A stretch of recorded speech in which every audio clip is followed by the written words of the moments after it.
வணக்கம்.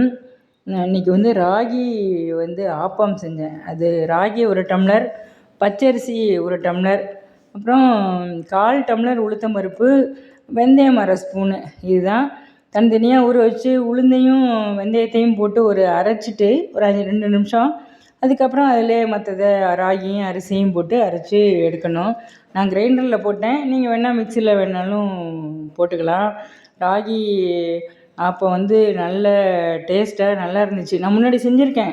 புழுங்கல் அரிசி போடுவேன், இட்லி அரிசி போடுவேன். இப்போ பச்சரிசி போட்டேன். அதான் டிஃப்ரென்ஸு. பச்சரிசி ரொம்பவே நல்லா இருந்துச்சு.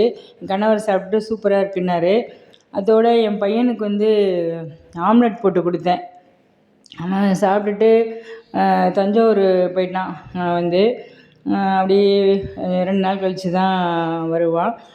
லஞ்ச் சாதம், அப்புறம் கத்திரிக்காய் கொண்டைக்கடலை போட்டு குழம்பு, பீட்ரூட் பொரியல், அப்புறம் எங்கள் ஓர்படி கொடுத்த தொகையல்,